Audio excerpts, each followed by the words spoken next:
I'm Brandi Kruse, and this is Politics Unpacked.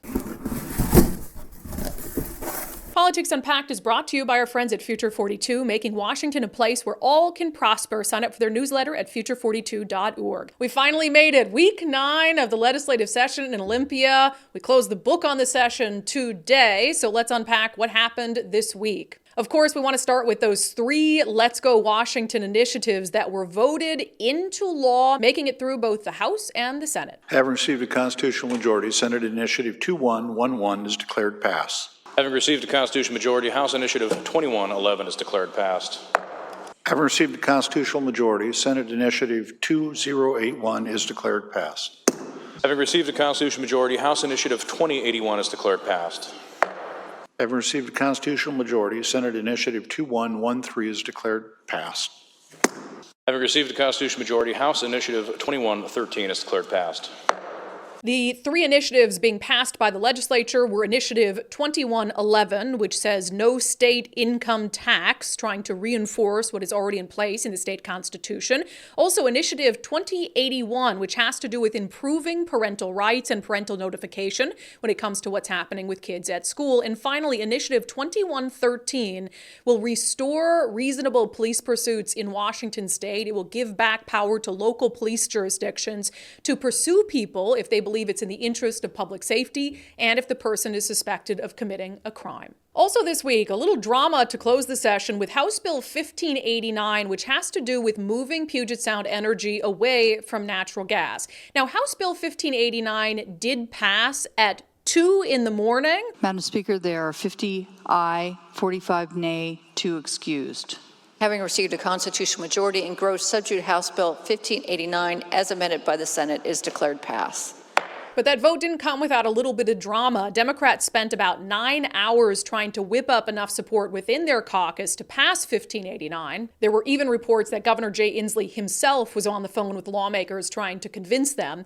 Well, 1589 began the session as a full-on ban on natural gas. It would have banned new natural gas hookups in home construction. It also would have ended PSE's obligation to serve. Those 2 aspects of the bill were ultimately removed with amendments. However, Republicans argue that it will still hurt ratepayers, especially the poorest ratepayers, by increasing energy prices and by eventually forcing homeowners to have to move toward electrification. How long, Madam Speaker, how long will the patience of the people of this state be taxed by these bad policies?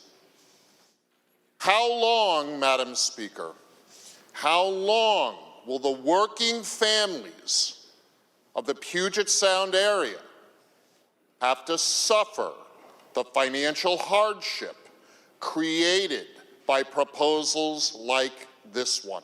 In fact, before the vote this week, the Washington State Community Action Partnership, which works on behalf of low-income Washingtonians, came out opposed to the bill, saying we're supportive of an orderly transition away from natural gas, but it must be equitable for our low-income and named communities. Without sufficient protections in place for ratepayers, we have changed our position on this bill from neutral to opposed in its current form. They went on to say that if the bill passes, which it did ultimately, they would be coming back to the legislature in the very near future with a request for more resources to protect low-income ratepayers. Democrats pushed back against that assertion on the floor before the vote, saying that they believe that this would ultimately help the poor. It sets our largest utility on a path to look at how we can decarbonize in a way that protects our low-income families. Also this week, Democrats decided to move forward with a budget line item that will push out $150 million in refunds to ratepayers to help offset some of the costs associated with the Climate Commitment Act. Low and moderate income ratepayers can expect to get $200 checks sometime after September 15th, 2024, so just a few months from now. Republicans have called it a bribery payment, saying Democrats are trying to convince voters not to repeal the Climate Commitment Act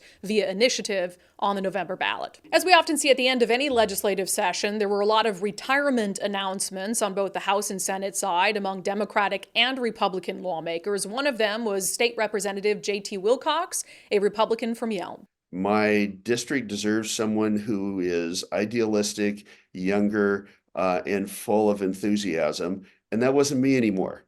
And you've got to look in the mirror and answer two questions. Am I doing the best possible job for the people that have faith in me? Do I really have the stomach to do this anymore? And the answer to both of those things were no. And I've never looked back from that. Will Cox will join unDivided's Sundays with Subscribers this week to talk more about his time in Olympia.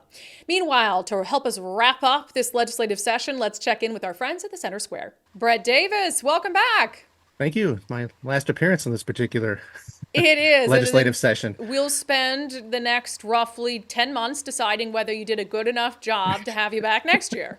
Do I get a parting gift? No, not yet. Okay. We got to decide if you did a good job, and then All if right. we rehire you, then it'd be It great. was worth a shot. Oh, I'm getting paid for this extra? No, Nobody told sorry. me. No, you're not. So you're just, I guess, assessment of the session, generally speaking. Well, I'll probably not alone in saying this. I'm happy it's almost over, Yeah. as I'm sure you are as well. I was actually surprised that they actually got any of the initiatives passed. I didn't think the Democratic majority would go for that, but maybe I'm just being too pessimistic, or maybe I was too pessimistic. I was pleasantly surprised they passed at least 3 of them.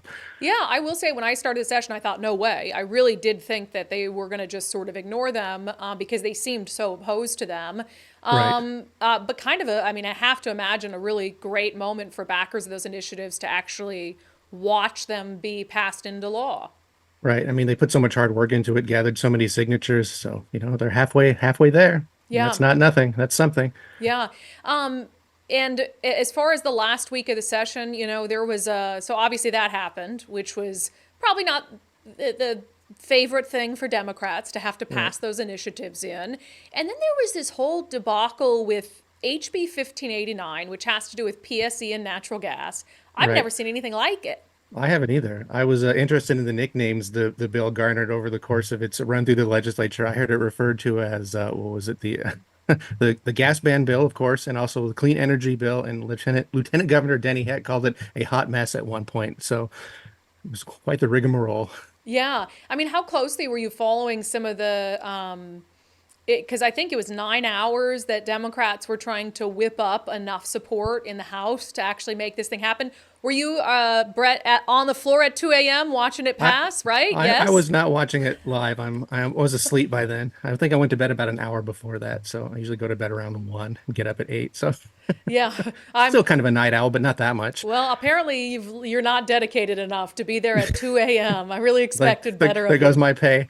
Yeah.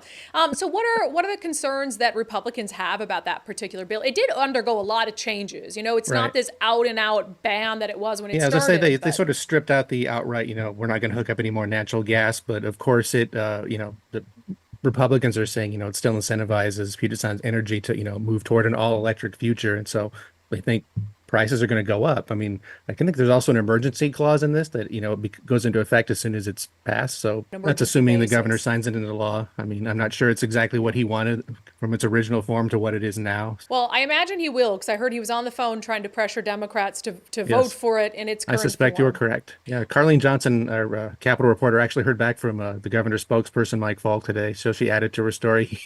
He said, "Oh, nothing untoward was going on. This is just part of the usual deal making and horse trading. Everything's fine." So Yeah, there is deal making and horse trading in Olympia. That is part of politics. 9 hours of a full pressure campaign, that's a little unusual. yeah, 2 a.m. Man, Yeah. Brett, any other takeaways from the session before we let you go?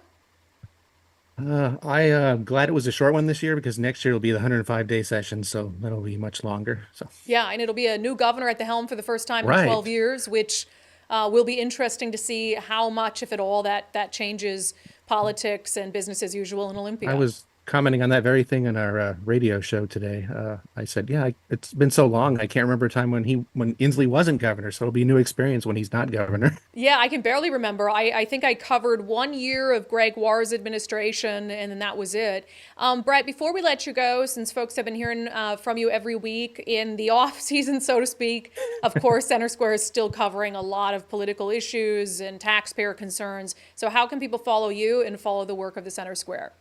You can go to thecentersquare.com, and we're separated by all kind. We cover every state, so you can go in there and there's a nice interactive map. You can click on whichever state you want. I'm assuming most people watching this or listening to this will click on Washington. So Great. appreciate that. All right, well, we appreciate your insight and you helping us keep track of the session. Thanks for being here. All right, thank you. I'm Brandi Kruse, and that has been Politics Unpacked for this final week of the legislative session. Politics Unpacked is brought to you by our friends at Future 42, making Washington a place where all can prosper. Sign up for their newsletter at future42.org.